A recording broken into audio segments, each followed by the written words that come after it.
welcome to leave your camera on if you'd like, but please keep your microphone muted. Jeff will give a presentation, and then at the end we can do a Q&A. Jeff, if you want to pause in the middle or take questions, you're welcome to, but we'll generally save them to the end. People can type them in the chat or raise your hand. The number of people, it'll be civil. And I'll tell you about the RA Center. So the RA Center has been around for a long time, just a little longer than the Canoe Club itself. It's located in Ottawa, Ontario, the nation's capital, just off of the Rideau River. Although we don't tend to paddle the Rideau River too much, except for training, we tend to go to all sorts of different locations. The RA Center itself is a big facility. It's got a pool, it has a gym, it has soccer fields, tennis courts. It does day camps, all sorts of stuff. It has a bar that is open for after stuff there, and it's very much kind of like a mission-focused place to be accessible and a good opportunity for people, whatever kind of sport, whatever kind of level they're at, to kind of do that. I think the Canoe Club also embodies that. Our Canoe Club has been around for 70 some years. Starting around 1952, although we become far more formalized now compared to the 1950s, but organized. For much of the history of the Canoe Club, we were part of the YMYWCA, and then about a decade or so, we moved to the new location at the RA Center, where we have a boathouse built where we keep our 30-some boats and all our equipment and good stuff. Volunteer run, volunteer organized, nonprofit org, run by an executive of maybe 5-10 kind of people, another handful of 30-40 really committed volunteers, and then membership of a couple hundred. We do lots of trips of various kinds, so whatever you're interested in, we have either the fleet for it or people interested or both. So we do day, weekend, longer trips. Volunteer guided, so we have trip leaders. We'll go out to all the different parks, lots of day stuff, both flat water and whitewater. So we do training programs in both of those as well as trips. The whitewater program, for anyone trying to learn whitewater, definitely training is often kind of a more crucial part of that. So we have a very structured, very good whitewater training program, but it's flat water as well. So enough to take someone off the street and within a couple of years make them a very proficient paddler. We have a boathouse that has 30 or some boats. We have a 5 or 6 sea kayaks, 5 or 6 whitewater boats that we keep banging up, but they never quit. So we replace them, and then lots of Kevlar boats of various weights. A couple solos, a couple 3-seaters, and then all the kind of equipment that you could ever want for a trip. Our boathouse, our equipment, all this stuff is open for members. So it's a membership model. It's about a $60 membership. You join the RA, and then after that, you're able to rent the equipment from the club at somewhere between a third to half of what it might cost you from an outfit. So with that, I'll kind of turn it over. I think Jeff is going to talk about himself, and I have questions, and we sure all do. So I won't give too much, but Jeff is a map maker of I think of renowned for Jeff's maps, specifically the Algonquin map, but the other two, which I can say as a longtime paddler and somebody who's part of the online forums on it. Jeff's map I think has been the Rolls-Royce definitive map for Algonquin Park for several decades, and as well as kind of another bunch of other great maps. He's been doing it for a long time, so both kind of a paddler and a tripper, and we're really happy to have him come on and talk about it. So without further ado, Jeff, I'll stop sharing and I'll let you share your screen. Over to you. Sounds good. Thank you so much, Glenn. 1 sec here. That one. There we go. So yes, as you might guess, I'm Jeff. I make maps. So what am I doing here? I mean, obviously, I do make these outdoor paddling themed maps, right? But I think that there's a little bit more to it than that, right? And there's this really great quote that I found in an email someone sent me once that I think exemplifies our relationship as paddlers with maps. So here's what they said. They said, "I stare at your map every day." And I don't know, to me, when you think about it, like that's a kind of a weird connection with a tool, right? Because if someone said instead, "I stare at your stove every day," like that would sound bizarre, right? But really, a map is just another tool that we use as paddlers. But in a certain sense, I think there's something, a little bit special, a little bit unique, a little bit different about a map versus the other tools that we use as paddlers. So I think in a way that it's not only weird, or sorry, it's not weird, when you get a paddler who says something like this, but in a certain way, it's like this rite of passage, right? Like you pull out your maps and you lay them out on the table and you're kind of gather around and you get sucked into like the possibilities that they present, right? It might be that you're kind of going around and you're sort of looking at places you've been before, or you're imagining places that you might want to go in the future, right? And so to me, like there's a lot more than just that very practical navigation element, right? Like of course they do that and they're important for that, but they play this much bigger role, I think, in the way that we go paddling and that we experience paddling. And so on a similar note, at one point I was windbound on Cedar Lake, Algonquin, kind of at the north end. And there's other folks that were, I guess, trapped, if you will, with us. And so we were chatting and all that. And one of the girls that was there with us, she asked me this. She said, "Why do you like making maps?" And again, like thinking back on all these different roles that maps play, I think in a certain sense, again, like the map for the paddler is like a tool of the imagination, right? In a lot of ways, I think it's like kind of the next best thing to being there. Again, like, just pointing and saying, "Oh yeah, last time I was there, this is what we did," right? Or, again, I wonder what this spot would be like. And so I think they play an important role in defining a trip. And like I said, well beyond sort of this very practical navigational element. So this is the part where, I'll talk about me for a little bit here. And so how did I get into all this, right? I definitely was a paddler first. The map making all came afterwards.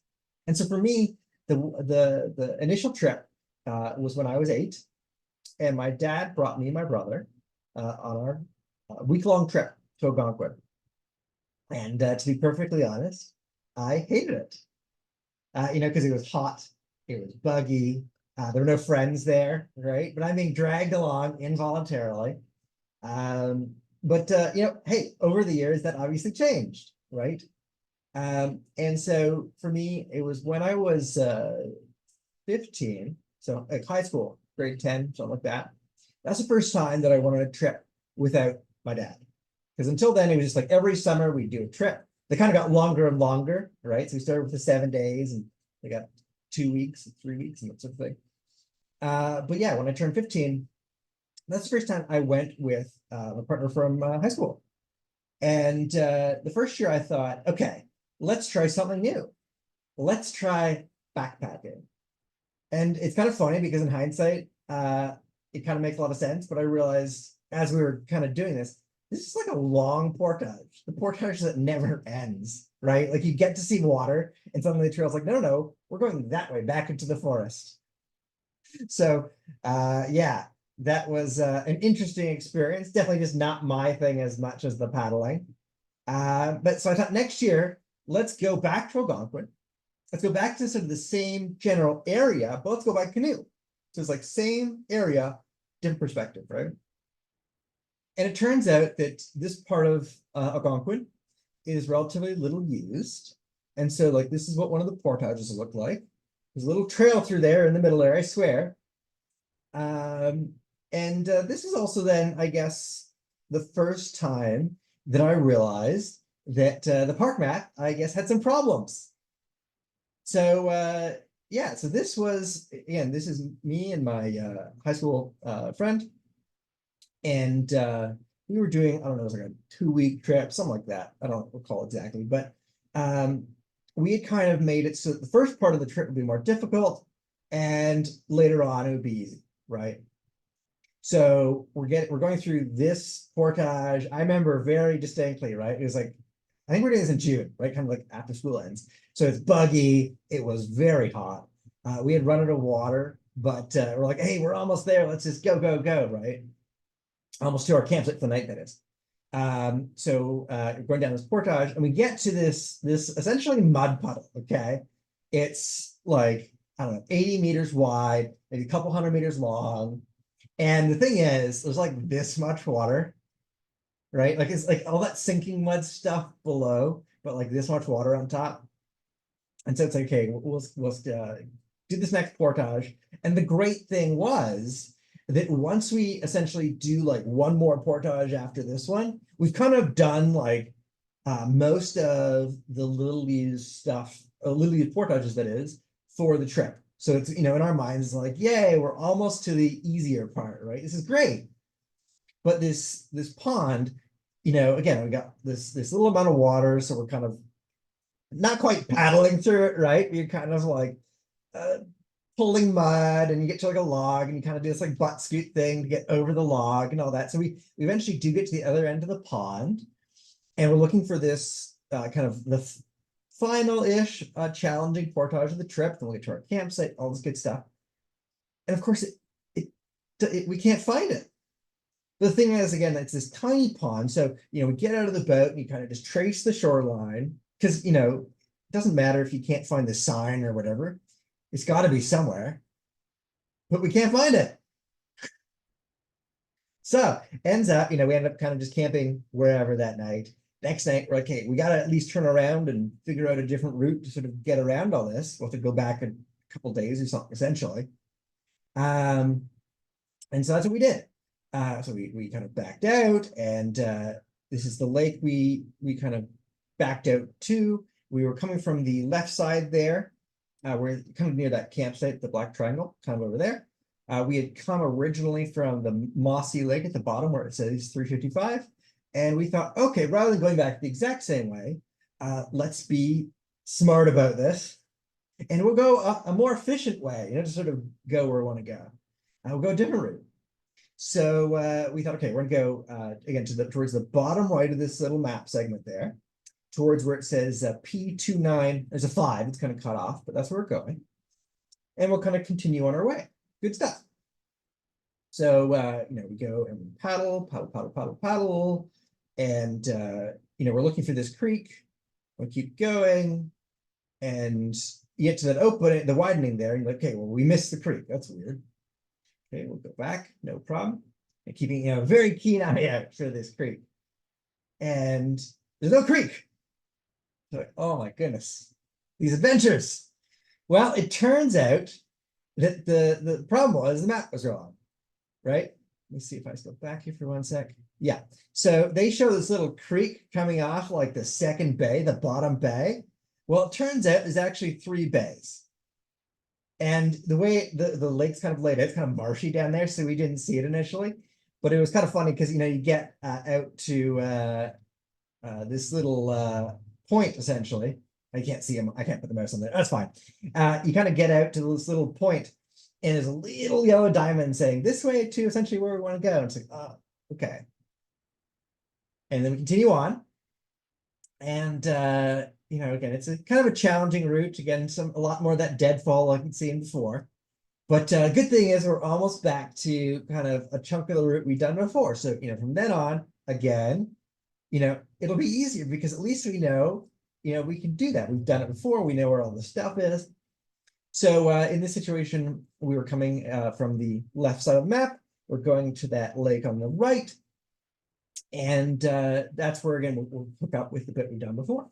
So it's a wavy day, windy day. And even though then this is kind of a pretty small little lakey pondy thing, We're bouncing up and down with the waves. And so we get to the east side of the lake. We're looking for this portage. And again, can't find the dang thing, right? So, we try to pull the boat off to the side, drag it up on some logs so we can kind of get out and explore in this marshy area and try to find it. Nothing. So, okay, we'll go to the campsite in the middle of the lake, and at least then we can pull up the map and see kind of what's going on. Maybe we're confused or something. Of course, can't find the campsite either. It's not there. This is the story of this trip, right? So, okay, great. Let's at least go to that sort of southeast bay there. And that way we can at least, again, kind of get out of the wind. So the wind's coming from the west. We can kind of get out of the way. Again, pull up the map. It's like the park's maps are papers. You don't want to like just open it wherever you would tear the dang thing. And wouldn't you know it, that's where both the campsite and the portage were. And so after this little adventure, I thought, hey, I'm going to go tell the park about this, because at least to me, it was, kind of a notable, some of these things are notable, right? Because it certainly at minimum made the trip a lot longer than it would have been. And again, with the portage that didn't exist, that was quite the problem and all that. But unfortunately, nothing ever happened, right? Like I would go and I would go like, tell the access point staff, and they have a new version of mapping open up and nothing's changed. Like, okay, well, I'll tell you again. And again, nothing changed. In fact, a lot of these errors are still there, like 15, 20 years later. And I guess it was quite a while later, I was talking to the chief park naturalist, who for whatever reason, he's the one who's in charge of the map. And he said to me, well, it's more of a work of art, not a map. So that's when I stopped trying to tell them things and try to give them corrections. But and so that's how that was definitely my motivation for trying to start the mapping thing. But there's obviously a big gap between you had a poor experience with the map and like, let's make my own map. But when I started out, it wasn't intended to be any big thing, right? It just happened that the park had an old version of their map online. It was like maybe 10, 15 years old at the time. And if you downloaded it and you did like get info, it said made in such and such a program.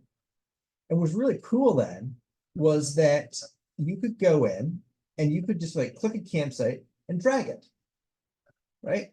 And so this is what it looked like. And so for myself, again, I didn't want to share this. I certainly didn't have any idea of selling this. I just wanted a better map for myself. I went in and I made a bunch of these sort of fractions, really all from that one trip in particular. And over time, it was kind of like, the sort of experience you might have had where you might have like a topo map if you're going somewhere that's less popular, less traveled, and you sort of jot your own notes on it. Or I mean, you might even do that with like a park map or whatever, but just jotting your own notes on it, jotting corrections, jotting things to see along the way, just sort of marking it up, if you will. And so this is what I made at the time. It's really, again, just a marked up version of the park's map.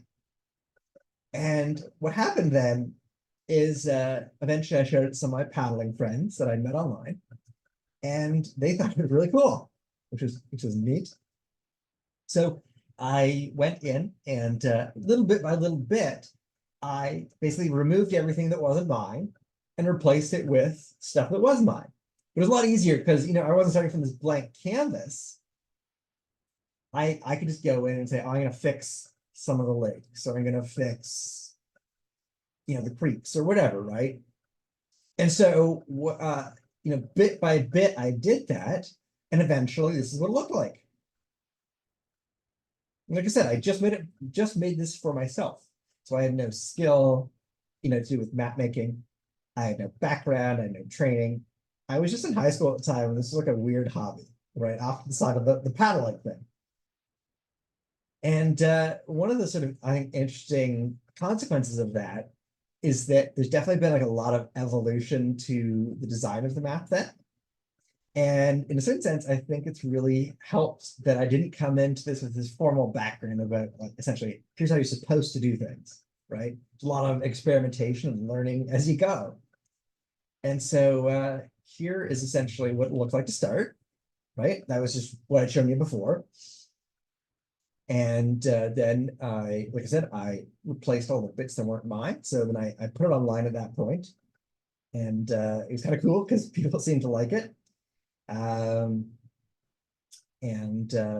with evolution comes a lot of learning. At one point, I thought, okay, I'm gonna add fishing info to the lake, and what better way to do it than to change the colors of the lakes? So, like you can see here, this North Branch Lake, it's green. I think it was like green means like trout, and like white means like trout, whatever things, right? But it really is, like I said, about learning on the go and trying to strive to do better as time goes on.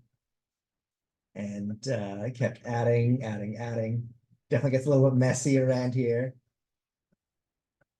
One of the things that I definitely learned from the sort of map making perspective is I guess my ethos or my perspective was like, oh, everything's important, right? I want to make sure that you can see the fishing info, and there's a logging road on there. I want to make sure you can see that. And I have old ranger cameras in there. That's important too, I thought.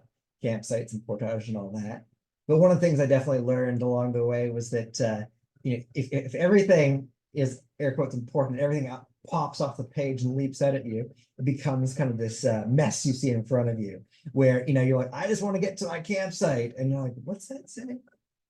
And so, like, for example, it's not a road map, right? Sure, there's a logging road on it if you want to go bushwhacking, or if you're going along a portage and the portage is following the road. But again, just like I said, lots of learning, really, right? And so over time, kind of start seeing it got a little cleaner. And this is the one that if you've used my map for many years, you're probably most familiar with this because essentially, long story short, I had some business partner problems, unfortunately. So this one was around for quite a while. I think the one in the top there where it says version 1, I had done that one in 2008. And then this version 5 is 2014. And then I hadn't had anything new until very recently. But I'm very excited because, yeah, in December, then after a very long journey, I then finally have a new version. It's much cleaner, I'd like to say.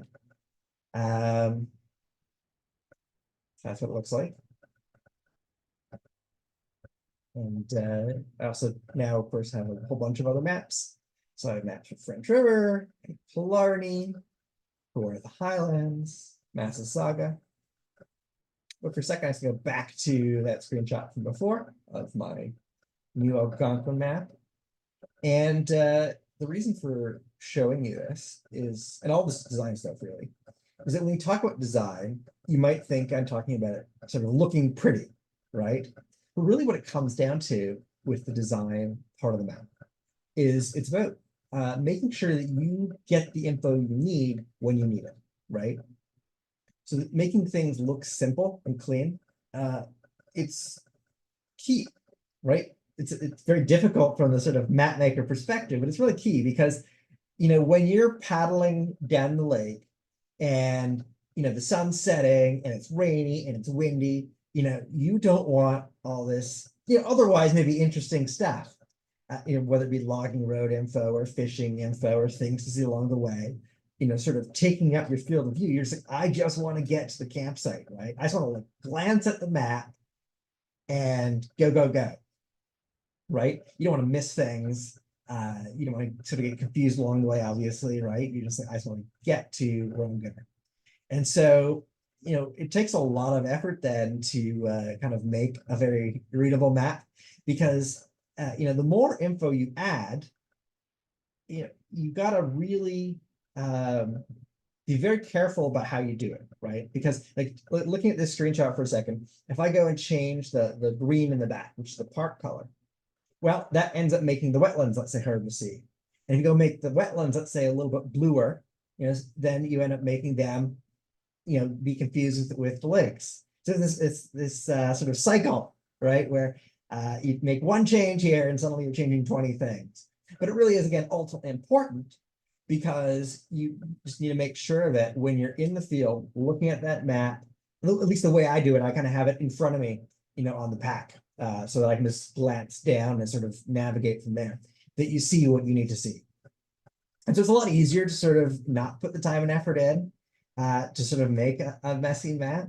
But to me, it really matters for that very, very, very practical reason.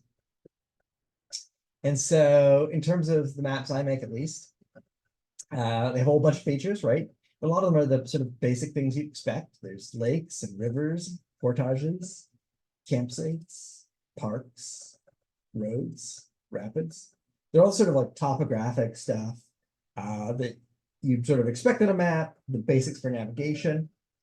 But when I do those things, obviously I try to certainly do my very best at making them accurate, right? Because of course I came into the map making stuff with those experiences I shared with you guys, certainly in terms of the missing and misplaced campsites and portages in the lake with the wrong number of bays and all that. So it's very important to me to do a good job at all these sort of critical things, these basic things. But what I think is really interesting is, and important, I guess, in a sense, is to go beyond that. And so when we look at a map, the fundamental purpose, of course, is to sort of answer questions and solve problems. And then when you think about it, even these sort of like basic things that you probably wouldn't think much of, you're like, of course a canoe map has these things. Each of these things is on there to answer particular questions, right? So for example, obviously the lakes and rivers are saying, hey, as paddlers, here's the water, where can you paddle, right? Portages are, where can we travel? How can we link these bodies of water together, right? Where can we camp? For the campsites, the parks and roads, and that sort of thing. You know, there's elements of like where we want to go to sort of maybe get away from people, avoid noise, that sort of thing. Rapids, you know, where should we be careful? And so, like I said, it's really just about answering the questions that you're naturally going to have, right? The map uses like these abstract symbols in a sense to answer them, but it's kind of, in a sense, these are all questions you could ask a person, that a guidebook could also answer, but it's also all visualized so that you can look at it, and as long as you understand how to decode the thing, you can answer them for yourself. And so that got me wondering and asking myself, are there other questions that I can answer, right? Sort of help out the paddler have a better experience on their trip. And so over the years, I guess started to add these features that in my mind are kind of like these trip enhancing features. And so my ultimate goal, I guess, is that I'd really like to help people have better trips by guiding both new and experienced people alike through sort of the trip planning and execution to help them sort of have the trip that they want, and hopefully as well sort of make the best of the places that they're going. And so to be a little more specific, one of the new things I added, for example, is I have these route difficulties on my map. It's kind of color coded, right? And so the gist of it is that regardless of whether you are a new paddler or an experienced paddler, there's probably a particular kind of experience you're looking for in your trip, right? So you might be looking for a very difficult trip so that you can sort of, you know, I don't know, why do we do difficult trips? I guess to, in a certain sense, like you go like break yourself, but there's a kind of a joy in doing that, right? There's the joy of afterwards, it's like, I did it. But even in the moment, it's kind of fun going places that other people often don't, that sort of thing. Certainly for myself, I actually really enjoy the really difficult routes. And of course, the other thing you see all the time, whether it be forums or Facebook or even people's emails saying, hey, you know, I want such and such a trip. I want like a relatively easy trip because I'm bringing a first timer, or, you know, I want to make sure that I don't have too much difficult stuff per day or that sort of thing. And so one of the things that I've definitely come to realize over the years that I think a lot of what makes, you know, I mean, every trip's good, but a lot of what makes sort of really great trips, I think, is when you can kind of match your expectations to what you get, right? So again, if you're going for a relatively easy trip and you get something really challenging, maybe that's not going to be the most fun. And certainly vice versa too, right? If you want to go challenge yourself and everything ends up being relatively easy, well, not so great. So yeah, I mean, I have these color-coded lines, and it really is, at the end of the day, trying to dump, I guess, my knowledge and experience onto the map so that it's really trying to answer the same questions as if someone came up to me and said, "Hey, I'd like to do this difficult trip. Where would you recommend?" Right? So it's just using color to sort of do this brain dump of the knowledge I've gained over the years onto the sheet. I've also got, so to that end, like I've got these colors as a summary, but I really then try to add a lot more detail beyond that too, right? So the colors can kind of sort of draw your attention and say, ooh, there's a really challenging route I'd like, or, there's a really easy route that I might like. But then I try to add a lot more detail so you can kind of decide again if it's potentially the route for you. So one of my favorite new features I added is I had these little portage hill profiles. And it's kind of interesting because in a certain sense, they're nothing new, right? It's like, if you see the contour lines in the map, of course, they're just sort of this overhead view of hills. But you then have to sort of translate that into essentially this sort of side view. And so what I've gone and done is I've gone through and built that from GPS tracks. So again, it's not, I definitely really don't want to dissuade people from doing challenging things. I think the challenging things are the most fun. But I think, again, trying to really make it so that I can help people match what they're looking for to the experience they get. And that might just be as simple as, oh, this portage here, Heart Attack Hill, is actually probably one of the steepest in the park. So, you're like, maybe I'll camp kind of right after that and do it at the end of the day versus doing it first thing, right? I got route distances and times. And the way I like to think of it is really every feature on the map has a story. So the story for this one is me, my dad, and my brother, when we were young, we were doing the Tim River in Algonquin, if you happen to be familiar. And so it's a kind of twisty, turny, decently wide creek, I guess. But on the park map, it's like this essentially straight line. And so as a result, we were doing like I don't know if you've done this before, the thing where you're like, I can do this much per hour, this much per day or whatever, right? Like using the fingers. Well, it turns out that you can go a lot faster on, decent flat water than on, twisty turny creeks or spots with alder. And of course, when you're portaging, you're doing the unload load thing, you're essentially moving, well, at 0 kilometers an hour for a little while there. So what ends up happening, I found, is that when you do the finger thing, or actually the other way I would do it as well, is I'd say to myself, I can do, let's say, 4 to 5 kilometers per hour, and I want to go 6 hours per day. So great, I can go 25 to 30 kilometers. It's the same thing, right? Because if you're doing a lot of portages where you're unloading and loading, well, suddenly you could be spending, when I've found, I guess, over the years, you probably end up spending, I don't know, 5, 6, 7 plus minutes at each end of the portage. And so it suddenly adds up to, several hours where you're actually kind of not moving. And the end result, going back to our Tim River trip I'd mentioned there, is that we kind of got half the distance we were supposed to that day. We ended up sharing a campsite with some other folks who were coming from the other direction. And they had sort of had the same experience. So I digress, but again, every feature has a story, and that is the story of why I added times to the map. Because just for myself, I wanted to be able to plan more realistic trips, right? All right, so that's what they look like there. Another fun one is historical canoe routes. So like I said, I really like the difficult sort of end of the spectrum. And so it was something like 10 years ago, some friends, they opened my eyes to the idea that, you don't have to stick to this imaginary canoe route on the map. If you're willing to, go through the pain of bushwhacking, you can go anywhere. Of course, it's one thing to say you can go anywhere, but at the end of the day, there's certain places that are a lot easier than others. Certain places that are a lot more viable, sort of, if you're doing the canoeing thing.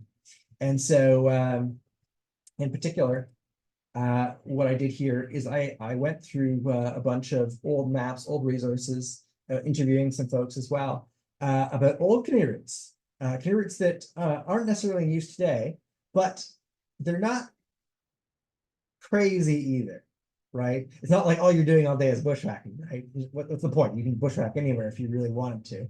But if you are of that sort of mindset, I've got these essentially little penciled in routes too. So most of it is viable, but there's little bits where here and there you got to bushwhack around some rapids or that sort of thing. This one in particular is really neat. It's just outside of Algonquin. It sort of clicks into Algonquin. But one of the things I find really cool is that when you think about it, these park borders, of course, are arbitrary, right? Canoe routes aren't constrained by park borders. And so this was a traditional Aboriginal hunting route. So yeah, this is one of my favorite new features as well. And it's just a random little design note. But the reason I ended up making them penciled on is the first time around I had put some essentially very, very challenging routes on the map as red. Well, hey, if I say it's red and I say it's extreme, people will get what I mean. Well, it turns out that different people's definition of extreme is different. And so I had some people saying, I had a terrible trip because I thought it'd be hard, but I didn't think it'd be that hard. So now I make sure they don't look like normal routes. They look like these penciled on routes to sort of hopefully really distinguish them. So then as a result, all the colored routes you see on the map, there are easier ones and harder ones, but essentially if you're willing to put one foot in front of the other, you're going to be good. Whereas on these penciled in routes, it really then it's important that you be willing to bushwhack. But then the idea is basically, again, the visual difference hopefully doesn't make people confuse them.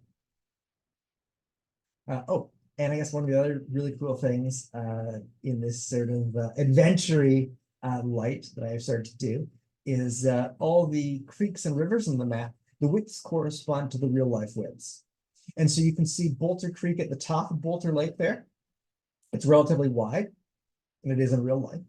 And off the bottom of Bolter Creek is some relatively tiny blue lines coming off there, tiny little creeks, and they're a lot narrower. It's really just trying to give you all these opportunities of places to go. Sort of, again, like my hope is that you're looking at the map and saying, "Ooh, I wonder about this, and I wonder about that."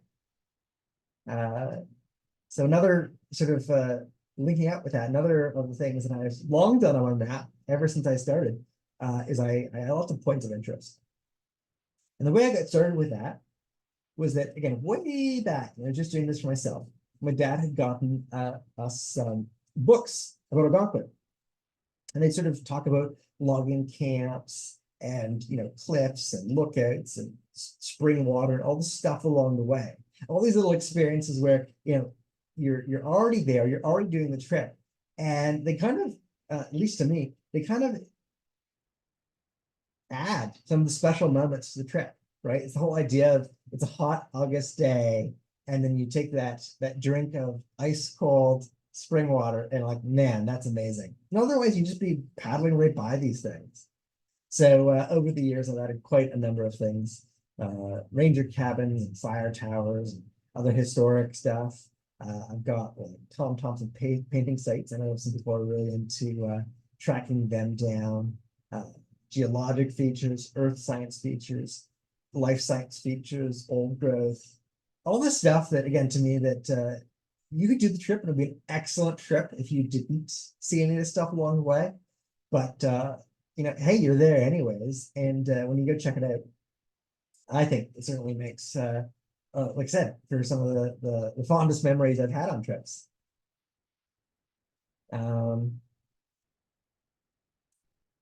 These days as well, I've started adding starting point info, like access point info. And again, it really just comes down to like my perspective on the whole map thing is these little details can really add up to sort of hopefully make for people having better experiences. So in addition to showing like all the official starting points, I also show, for example, a whole bunch of unofficial starting points. There's both outfitters. There's also, spots where it's like drive down this road and park off to the side in the clearing and, join onto the trek. So it's just trying to really build up options, if you will, right? Options that hopefully when you bring together can give you kind of the experience you're looking for. The way I like to look at it is, in a sense, I hope to almost overwhelm people with options. And by doing that, my hope is that, you're not sending everyone to the same spot. But then at the same time, I try to give, ways of sorting through them all, sifting through them all, so that hopefully then you can sort of, get rid of the clutter, get rid of the stuff that sort of doesn't interest you, at least on this trip, and find the route that works for you. And so with these starting points, you'll see there's a little QR code thing at the right, a little URL. So what I've done there is there's a little website for each one where it has like outfitter info if you need to rent a boat. It has just general info about the place, info of parking, info of permits. It's also great because I can update it after the fact in case there's closures, that sort of thing. And the best part, especially if you're going to like one of the little used ones, is there's a big blue just like take me there button. So if you do it on your phone, what happens is it'll route you from your exact current location to the access point. Especially again, if you're doing one of the ones where you're driving down like a logging road and it's not marked or whatever, that can be really, really handy. And lots of just, I guess, bonus tidbits. So it's just all this info that, I've read along the way, I've been told along the way, but I think it just really adds to the experience. There's little stories, there's in the upper left. There's in the upper right, I say, traveling along Nipissing River, it's easy to miss this turn off to Loontail Creek. Guess how I know? That was an hour-long detour. Water level info, right? There's spots where like the park accidentally reserves the wrong number of campsites. And you end up, hopefully not, hopefully you don't experience this, but you could end up getting to the lake and find out there's no sites because they're booking more than they have. Anyways, there's all this little stuff where ultimately, I think when you combine it all together, it makes for a very rich picture of the park. So how do I do it? And I had people asking, like, do you go everywhere? And the answer is, like, I've been a lot of places. Like in Algonquin, maybe I've been to ballpark 70% of the park. But of course, plenty of those places, it's been 10 plus years. And so the approach I take is I just try to, go through things like online forum posts, online trip reports, historic maps, modern maps, books, like GPS tracks, scientific reports. A big one is contributions from other paddlers. That's really big, right? Because like I said, I can't be everywhere. But in my mind, it really is the idea that, people, probably most routes, at least someone does them every year, even the least used routes, right? So if you can kind of go into people's brains and pick at the info, right? Then you can sort of compile it all together into this resource. Known as aerial photos. I thought this one's kind of interesting. And in particular, I had this picture that depicts how I use them. This I found online, and this was somebody's paddling experience. And it turns out, essentially, that if you look at like the government maps, they show it as this big open chunk of water. But what happened is, this is Georgian Bay, and over many, many years, there have been water level fluctuations. And so this is what it looks like today. Before, after. So it's land now, essentially, or wetland, right? And so ultimately, my approach really is just everything I can get my hands on, trying to combine it all together. And so I think, again, like this is, I mentioned early on that when I got into the mapping, I had no formal training, no formal sort of idea of how you're supposed to build a map. And I think in a sense, it's been useful because I've been able to then come up with something that's different and hopefully very useful for paddlers, right? Certainly my experience or my perspective on all this is trying to do the best I can for paddlers. And I thought it was interesting because I came across this quote from the Ministry of Natural Resources. And this is what they say. They say, one must personally verify and validate any changes to data that they distribute or use themselves to ensure that it meets their standards of quality. You have to like break it down there for a second, but when you understand what they're trying to say, like it makes sense. They're basically saying, everything has to be, you have to go field check it. But of course, they're the ones that said that this is what Georgian Bay looks like, right? And that really is, again, that basic problem of, I can't be everywhere all at once, and neither can they. And so that's why, in a sense, I try to build like this Wikipedia of maps, right? Trying to crowdsource, trying to pull from every possible source. At the end of the day, of course, I'm striving for perfection, I guess, but it is an illusion. And it really is then just this process of trying to do the best I can, putting it out there, and then finding all the problems, whether they be mistakes, whether they be changes, whether they be even sort of design type of things where I try something new and it's confusing or it doesn't work out. But that's the thing, right? It's all about you just keep trying, keep trying, keep trying, keep trying to improve. And over time, as long as you're going in the right direction, then ultimately, that's how you get the map to hopefully be the best it can be. So just to sum up here, just to jump back, so I said this at the beginning, I had that girl who would ask me, why do you like making maps? And I think what's really interesting is, I think in a certain sense, even the maps are or can be very eye-opening, right? Like I talked about the idea of spreading it out on the table and diving in and looking at the places you've been before and the places you want to be. The other thing is maps can also be limited, right? Because if your map doesn't say, oh, there's a route over here, or oh, there's this thing you might want to check out over here, or oh, you want to go bushwhacking, look, there's a really wide creek over here. Maybe that'd be interesting. Maybe that'd be worth checking out. Then you're never going to consider those things, right? There's never going to enter your head as things you could do. And so to me, as the map maker, one of the things that means so much to me and makes me so excited and so happy is when I see people, whether it be on Facebook or emailing in or that sort of thing, talking about like a route they've done or an experience they've had along the way that they wouldn't have had otherwise because they just wouldn't have known it was an option. That definitely makes me sort of the most proud, right? Because at the end of the day, like I said, I started doing this all because I was a paddler in search of a better map. And so to know that I'm able to have a real world positive impact on the trips people have and the experiences people have, I mean, there's nothing better. So that's my presentation. As you can see, that's my website, mapsbyjeff.com. I really appreciate all the time you've put into listening to me jabber. But yeah, if you ever want to check out my maps, they're all on my website, the complete map. You can go view it there. Yeah, I hope you enjoy it. And certainly if you ever see any errors in them or have any feedback, it's jeff@mapsbyjeff.com.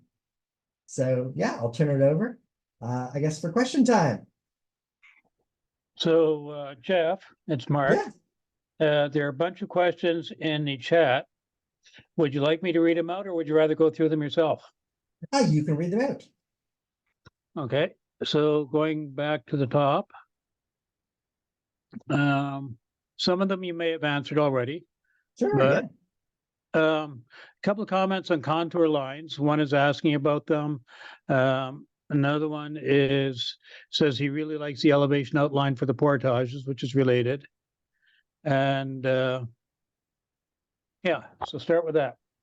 Sure, let me just pull up. Let me see if I can get this chat. Okay, I got the chat. Okay. And then after I go through the chats, and I'll get people to put up their hands, and we can take Sure. oral questions. Yeah, do you want to just read out the questions and I'll have at them?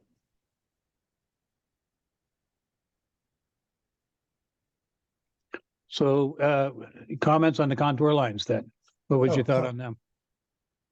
I mean, that's pretty general. Is there a specific question?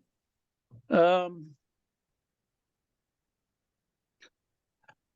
the color coding of the elevation outlines indicate difficulty? And related to that, yeah. Okay, yeah, great question. Okay, so let me pull, actually, I will go back to screen share mode because I can pull out the map. Easier to talk about the thing I can show. 1 second here. So the color coding is overall difficulty of the route. And on the map, there's a little chunk, maybe I can pull it up here, a little chunk where I explain essentially for the different color coding, the different colors, what are the sort of different things that would make me consider something to be challenging or very difficult or something like that. There's root difficulty guide, so that's where I explain it all. But then in terms of the hills themselves, let me slide one. The hills themselves, oh, here's a great one. They are color coded with on the little icon here. There's different shades of gray, and you can see them also off to the side. They're different shades of gray, and they have a different number of chevrons depending on the steepness. So the basic answer is that the colors, the yellow, red, orange, is the overall difficulty of the route as a whole, and the coloring of particular hills is the difficulty of that particular hill. Okay. Where do you get your contour lines from? Oh, that's a great question. So these days they're all custom. The way I do it is you can get essentially like these 3D models of the Earth, if you will, and there's definitely like there's errors in them because they're captured by planes and there's trees and stuff in the way, right? And there's other sort of artifacts that happen when they capture them. So I do a bunch of corrections to that, where I make sure lakes are flat and that sort of thing. And from that, then I have software where I can generate contour lines. Huh. So, yeah. So, I think you answered this already, but in case you wanted to add more to it, how are you getting more accurate paths for the portages? Oh, yeah, great question. So I carry a GPS like this. Share a couple. But yeah, so ever since, I don't know, like maybe 15 years ago, I just bring it along the trip. It records where I go, and out pops a record, essentially, that gets plopped onto the map. Do you use QGIS to make your maps?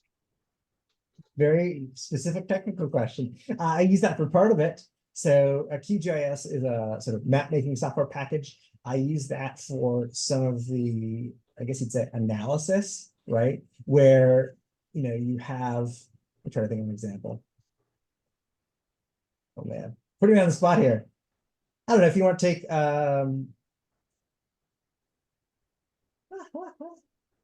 yeah, anyways, okay. I use QGIS for certain analysis stuff where you're sort of processing data and transforming it from one state to another. And then to sort of make the final map, visual design wise, I use a different piece of software, like a visual design piece of software.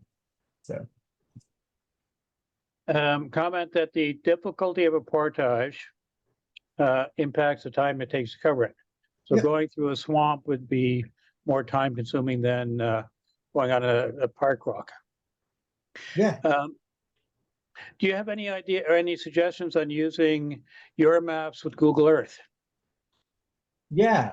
So if you get one of my maps, these days, you get both the waterproof physical copy, and then you also get kind of a variety of other digital versions, one of which is for Google Earth.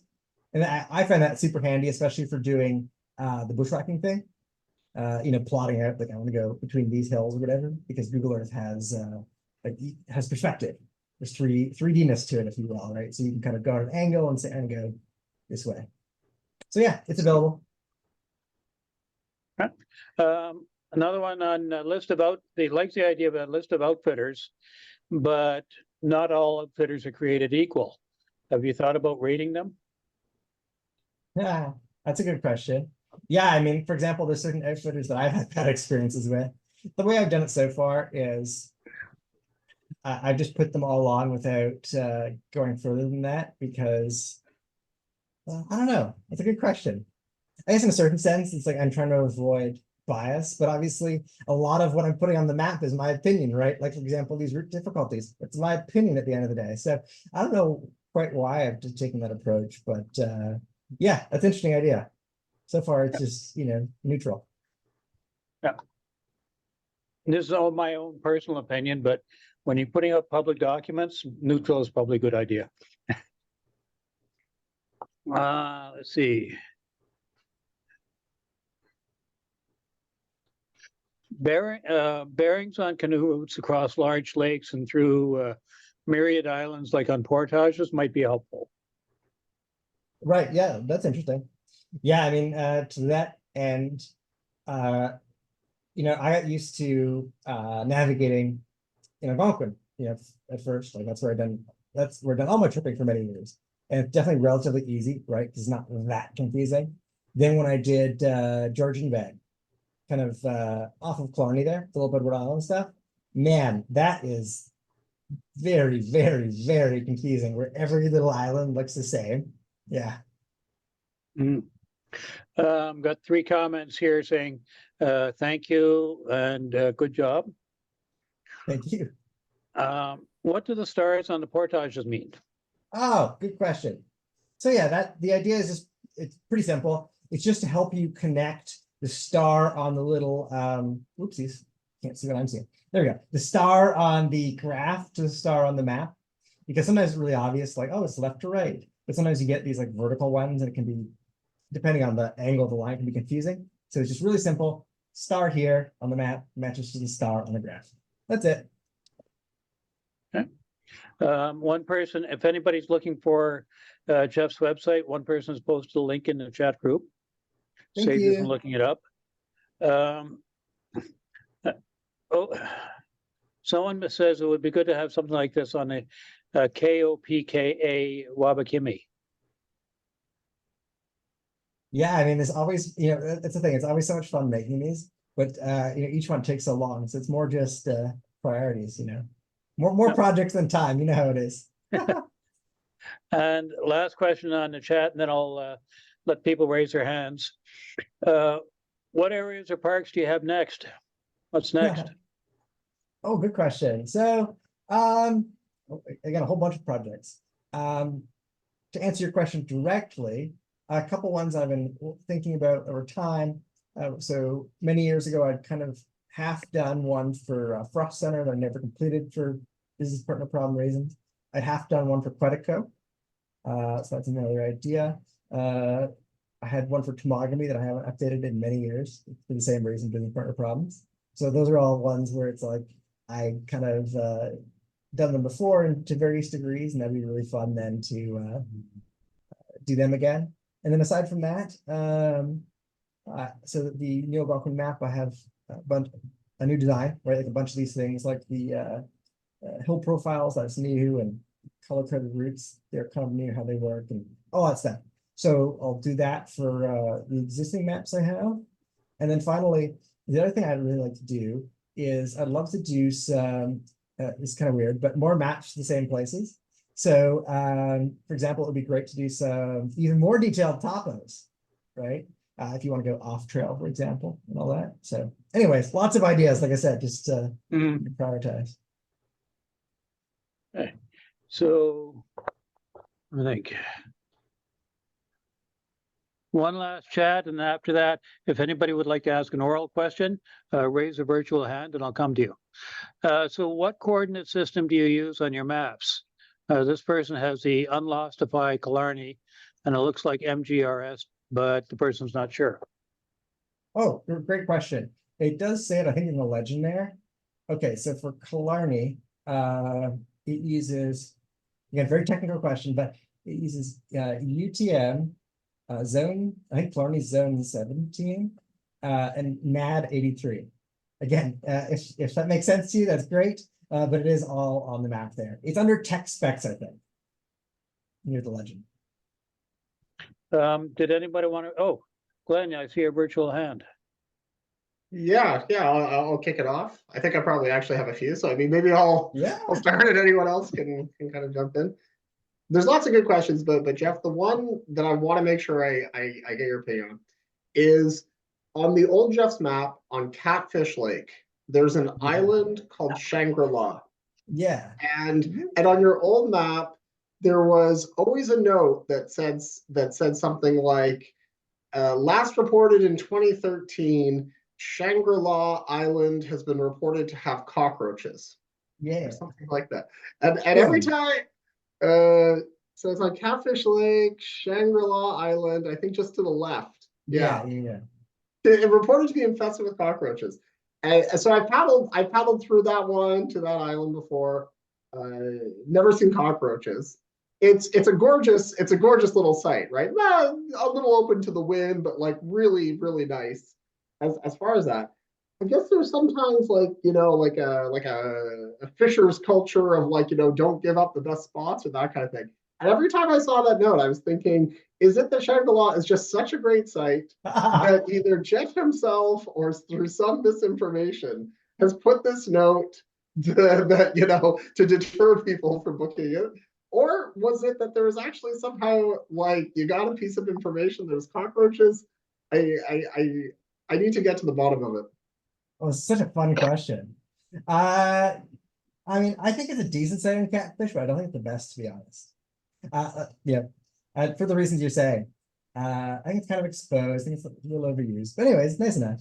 But yeah, so no, that wasn't there to deter folks. But it's really interesting. So I have learned more since then, because there's a similar spot in Claremont on Georgian Bay where I heard the same thing. It's really interesting because I've heard from like certain people who are like very insistent that they're there, and another group of people who are like, I've never seen them. What are you talking about? So I've learned that they are specifically, they're called wood roaches. You can Okay. Google them, Wikipedia them. And it does seem like there's a seasonal element to it, right? Mm. So they definitely are there sometimes, but they're definitely not there all the time. So I ended up just removing it because I'm like, well, it's nature, and I'm sure there are other places too. And yeah, they're not always there. But I've never seen them there, to be honest. But I've only been at Shangri-La or stayed at Shangri-La like once or twice. Right. I guess, I mean, it's an island that has a name. But do you know where the name itself came from? I like there's a few like Oh odds yeah. and ends, real random facts in there where I wonder if it's like oral word of mouth or some previous map or This one was so when I started doing the maps, whenever it was on a forum called Algonquin Adventures, and Mhm. one of the guys there, Bo knows. That's just what he called it. He liked that site. He called it Shangri-La. So it is Shangri-La now. Very simple. Oh, oh, tough. Um, I'll keep going with a few more. Anyone else gonna jump in? Um, I noticed kind of when it comes to the like marking of the campsites, right? So I know kind of like something that I would always do on a Venza with kind of like the previous map is as I would be going around, there's always that question. You get to a lake and you're like, which campsite do you absolutely not want? Which one do you want?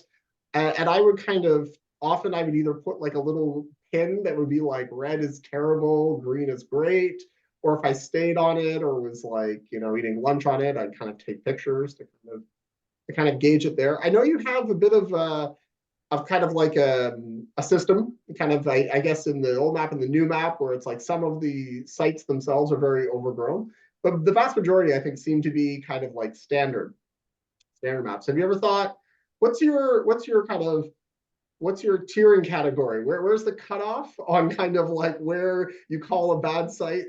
And have you thought about, I guess, it's like when it comes to kind of like, ranking or just kind of Mhm. like coming up with some information. I know if you go, I'm sure you've probably scoured the forums on the internet too. There's various people who have kind of, said, oh, these are great. These are the ones to avoid. There are bloggers. Like there's someone who has all of Algonquin. And sometimes they'll say like, oh, here's my number 1 to 10. Have you ever thought about kind of building out or kind of expanding that that kind of the sites themselves on kind of the quality or aspects of those that you could potentially embed in the map? Oh, I really like this question. So a whole bunch of sort of sub questions there. I guess I'll start with what you mentioned that, yeah, I do have like two quality indicators. I think I call it extremely poor condition and the rest are normal. So the ones that are extremely poor condition, they're one step up from useless. A lot of them are like, I think they're all in the park.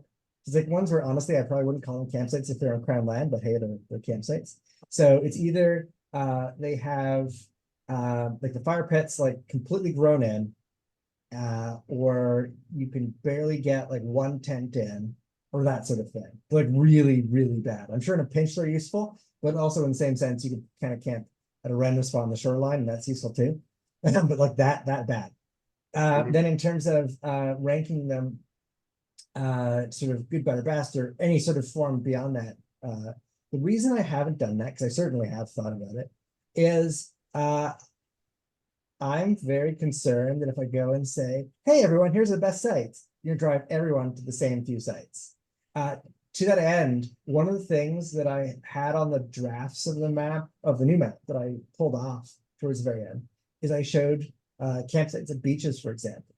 So like now I do show swimming spots and picnic beaches off of campsites, like they're a distance away.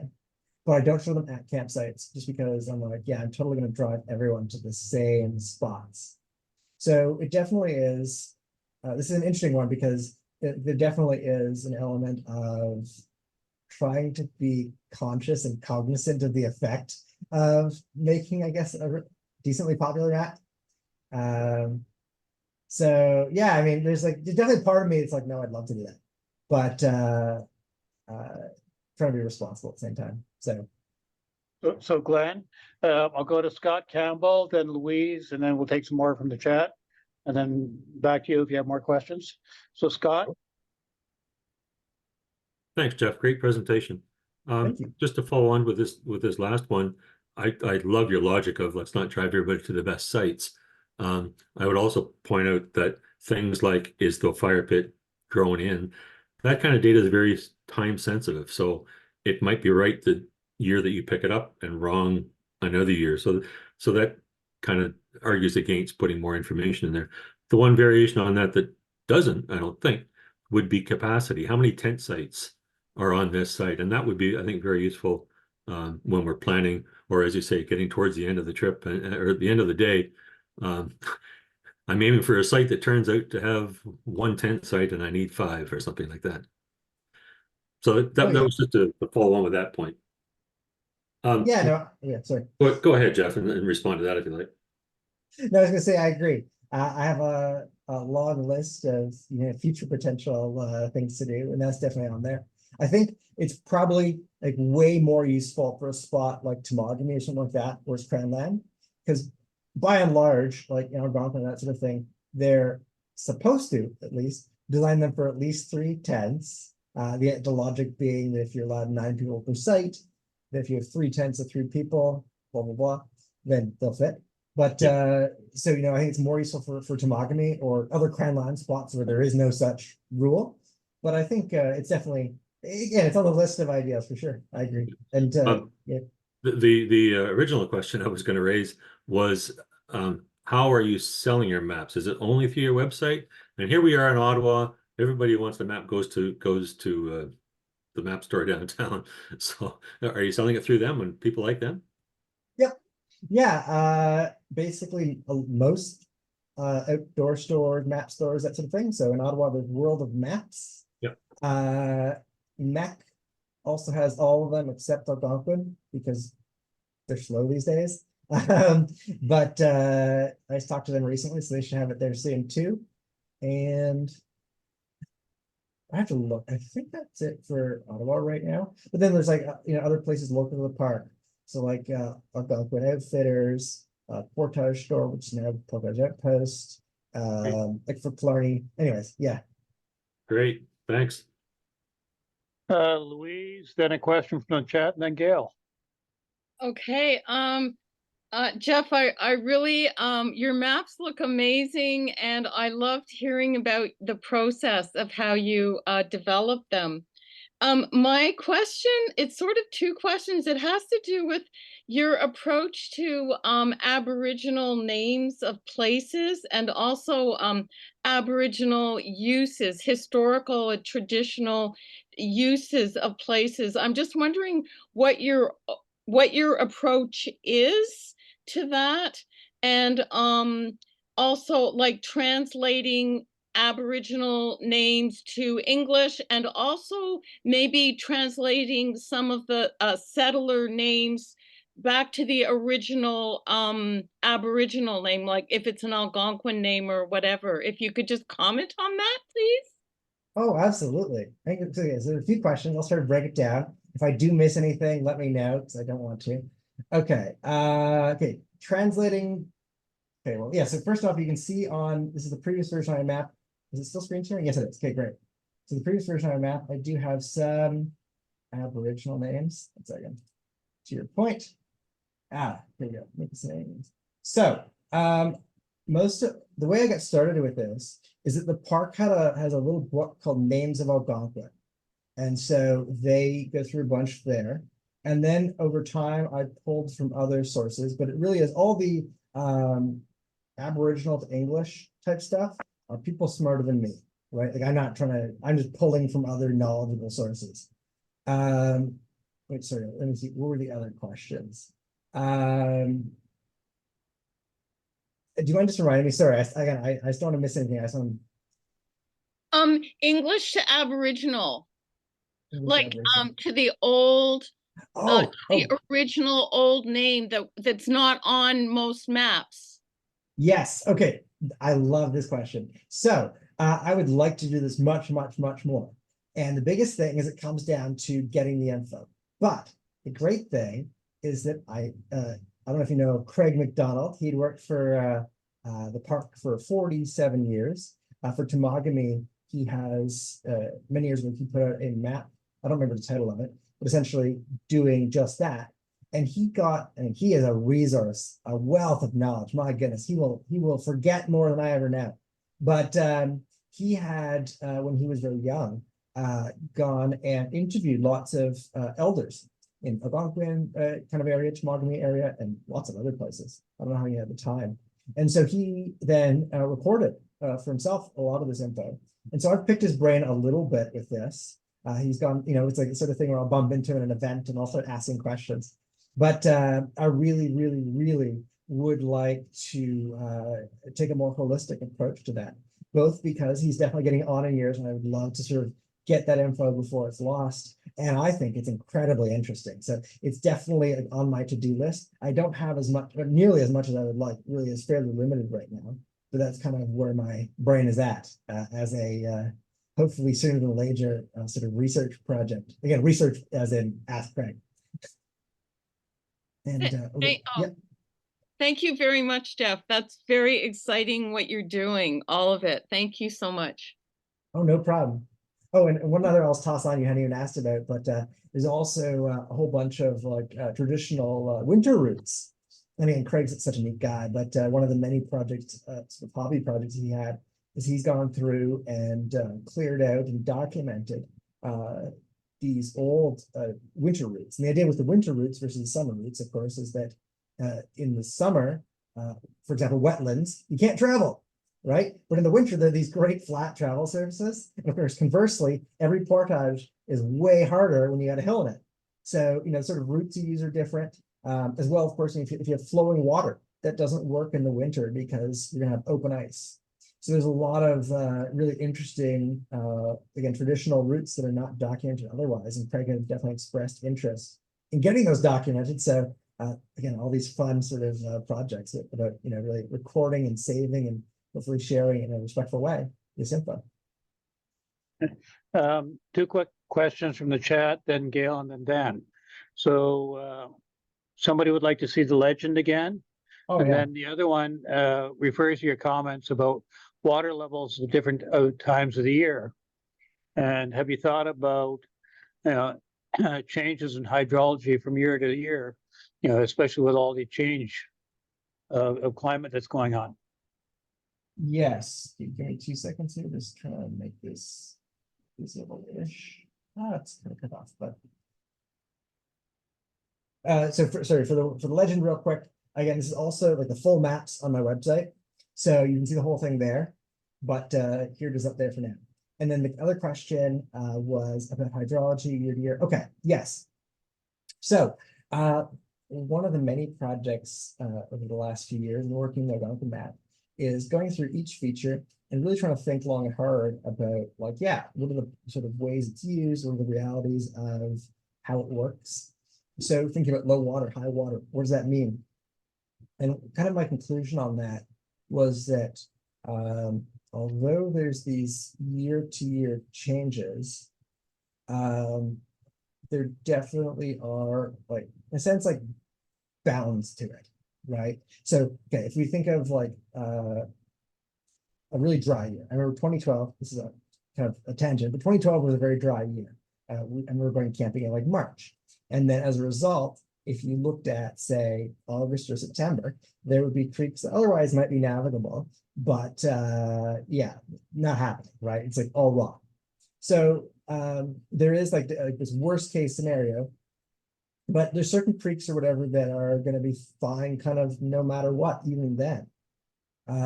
So let me try to answer the question. I guess the way I think of low water, high water type thing is that there's certain creeks that even in the worst years aren't going to be a problem. There's other ones where, you know, if you have a high water year, maybe they won't be a problem. If you have a low water year, maybe they will be a problem.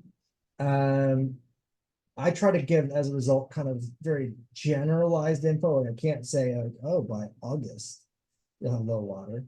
But I can say that, you know, later in the year, if you do have low water, you're probably going to have a problem here. So I don't know. I don't know if that answers the question because I don't have it in front of me, but that's kind of my perspective, I guess, on how I decide to add that to the map, that kind of note, right? Gail and then Dan.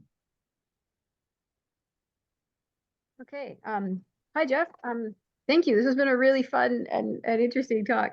I have an Unlostify map. I'm the one who was asking the question about the Killarney and the MGRS.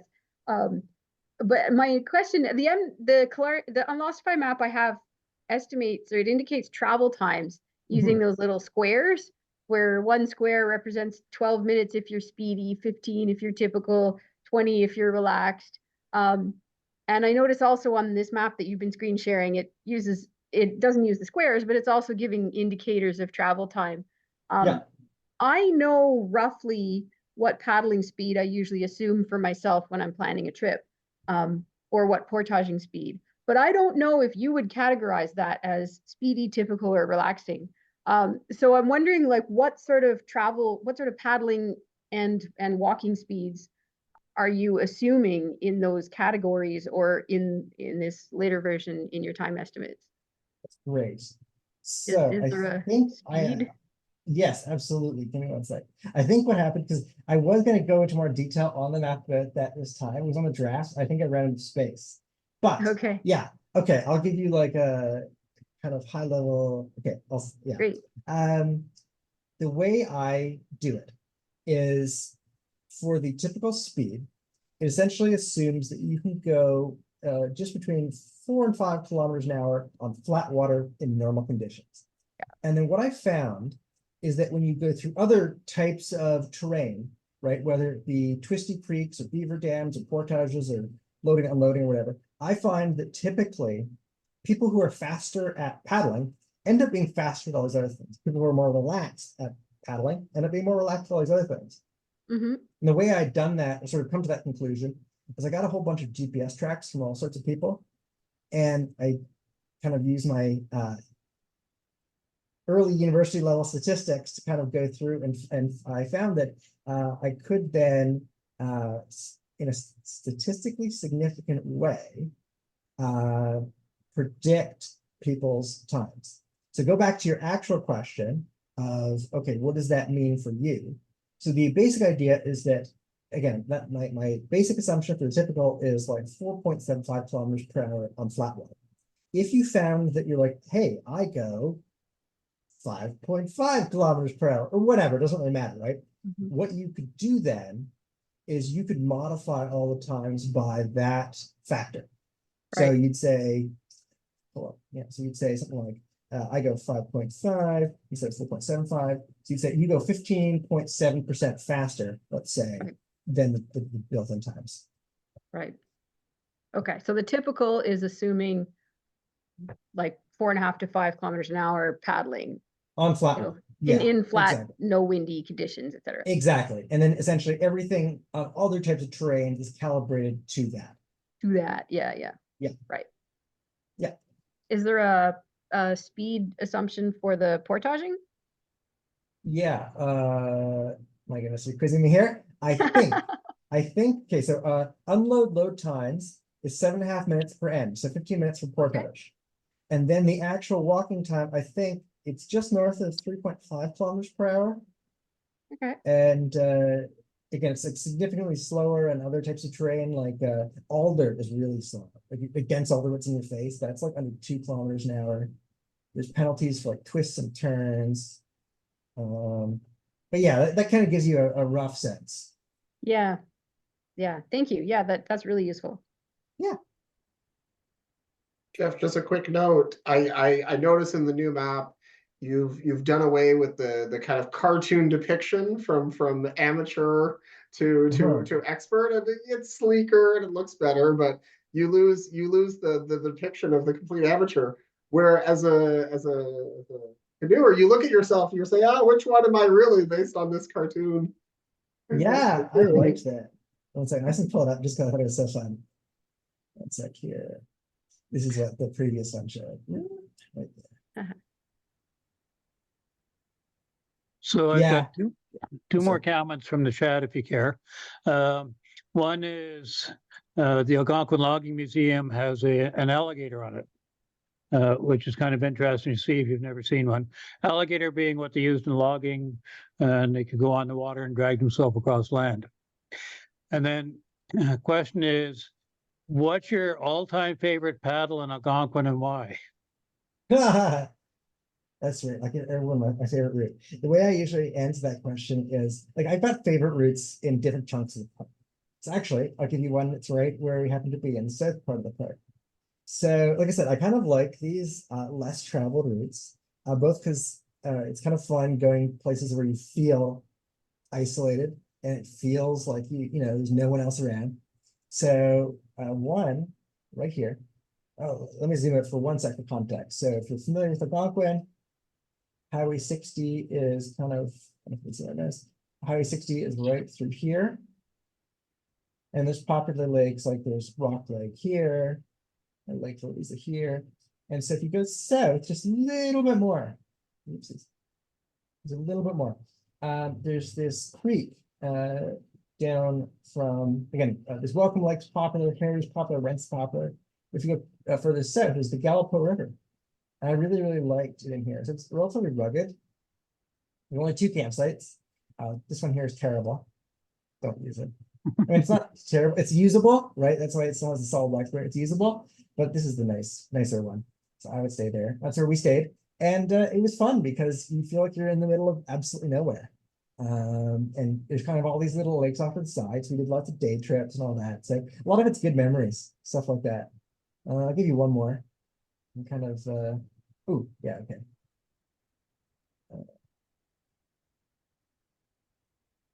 I have a particularly also fond memory of this lake here, Gibson. So Gibson is kind of, zoom out again, it's kind of, I wouldn't say in the middle of the park, but it takes, you know, a couple days to get there. And it's kind of a neat spot just because to get there from the south, you have to do all this creek travel for like a day plus. And then suddenly you get to this relatively large lake. And again, you don't really get a lot of people there. I think you probably in the spring as fishermen and that sort of thing, but certainly anytime I've been there, there's been nobody else there. So it's kind of a really, really neat lake where it's again like this large lake in the middle of nowhere, and it's kind of private. So I don't know. And one last comment is that it might be an idea showing assumed rates of paddling and portaging speed on the map or on the legend. Yeah, no, I agree. Again, I did have that like in the draft for the travel times and distance thing. There was like this advanced section at the bottom, and the idea was that it would help you if you're the type of person who knows your speed. It help you place yourself, and also then would help you if you really wanted to customize your travel speed based on you compare, what's the assumption to my speed. Essentially, what we talked about was that question before, where I was kind of detailing. And yeah, I just didn't have space, unfortunately. It's one of those things where it was like, I always do those little blurbs towards the end. And I was like, either I'm going to cover up a bunch more map or I'm not going to put it on. So I was kind of sad about that. But, especially considering that a couple of folks have asked about it, that's actually encouraging. So I will keep that in mind for the future. Dan here. I think I was queued up for a question, but it was more of a comment anyways. I was the one asking about QGIS, and I think the takeaway I'm getting from most of this session is like there are definitely trade-offs of trying to overload it and overcrowd the map and even projects that you have to tweak the map in the future. And it really gives me some perspective on my own priorities and expectations about making my own maps, not for these areas, but for possibly other rivers. And definitely it's all about trade-offs. Yeah, I mean, I don't know. I find it fun because, in a sense, I've done this since 2006, so it's been a long time. And I'm still making changes all the time. New ideas about like, oh, I should make this darker. I should emphasize this, or this is confusing, or whatever else, right? And it really is. I find it fun working on essentially the same project in perpetuity because then you try to take it to do the best you can. But there's always more you can do. There's always, realizations of like, that's confusing, or again, like, that's not dark enough, that's too dark, or whatever else. So in my mind, it'll never stop. It's like I'm always striving for perfection, but I will never reach it. Seems like you come pretty close. Thank you. Question from the chat, do you rate the whitewater sections? Oh, that's a really good question. So on the previous map, I had a little bit of that, but because I'm not really experienced with whitewater, I was really leaning at other things.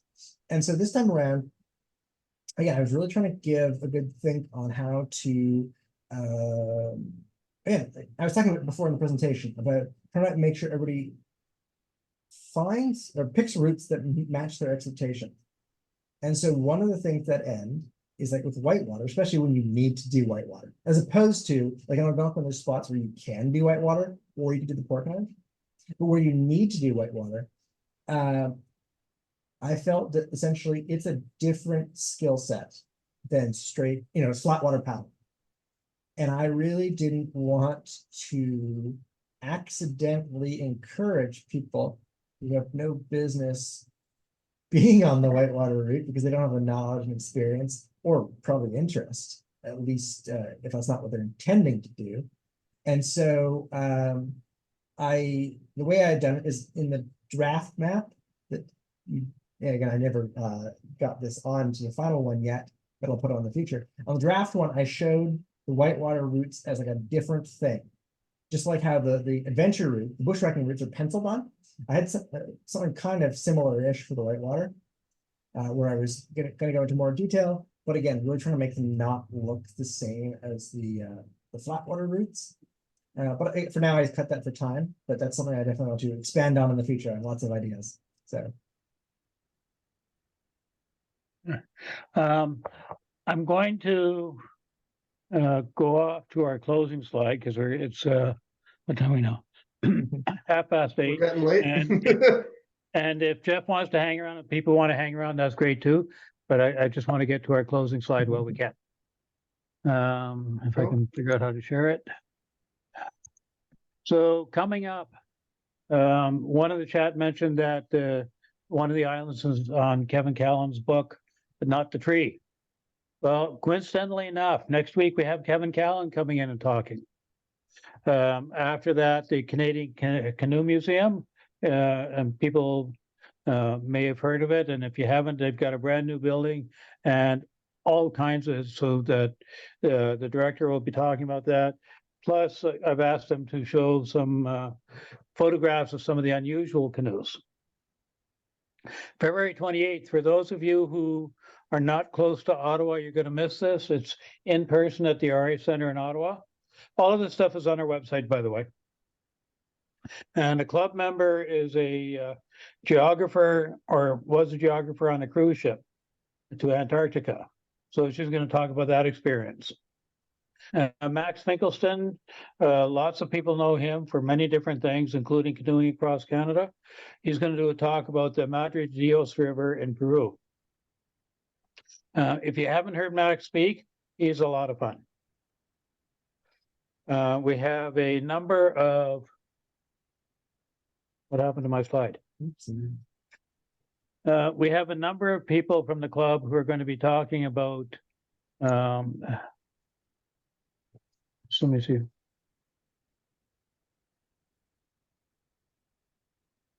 Stop that share. Start this share.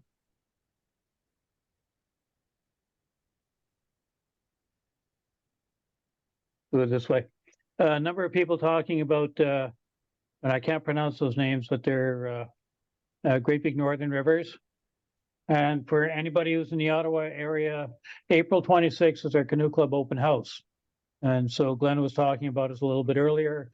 It's an opportunity to come in, see some of the people, talk to us firsthand about what we're up to.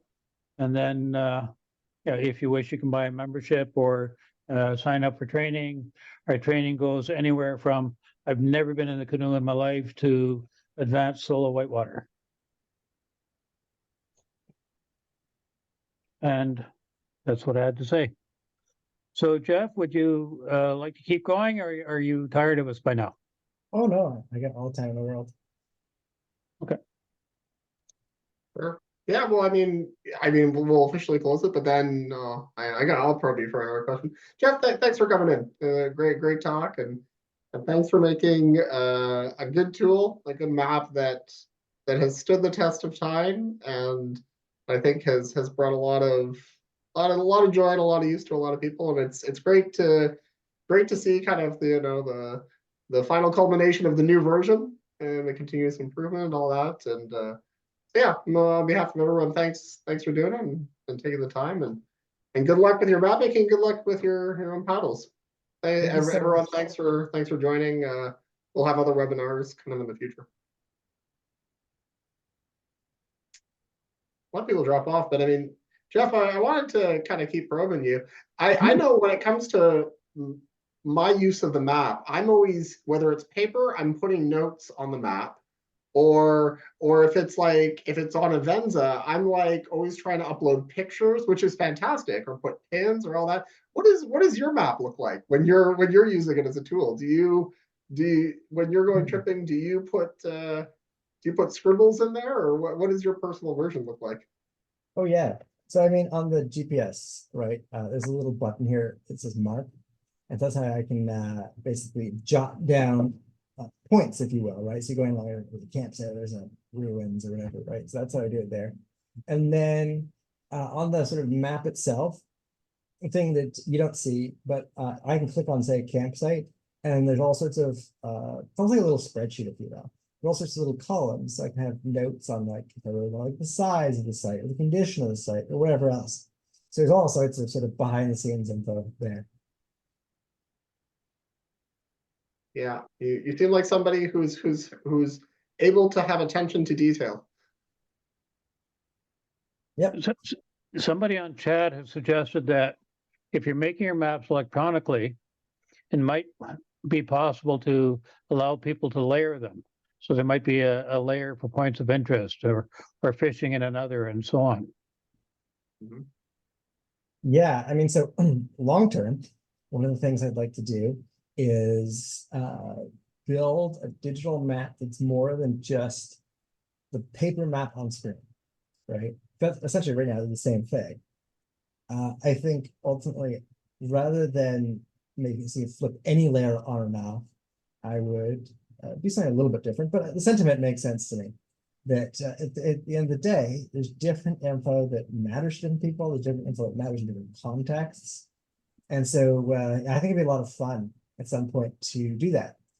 Because like, for example, even like we were talking about travel times before. Well, right now I have to burn one thing into the sheet, but with the digital version, it'd be great if you can just essentially customize it for that person. The low water stuff. Well, if you're going in the spring, a bunch of the note stuff there. So there's all sorts of fun stuff that you can do with the digital version. And I'm kind of working on changing up how I build the maps right now under this behind the scenes to allow for some of that fun stuff in the future. Yeah, it's good. So Jeff, there's occasional features where, like, the alligator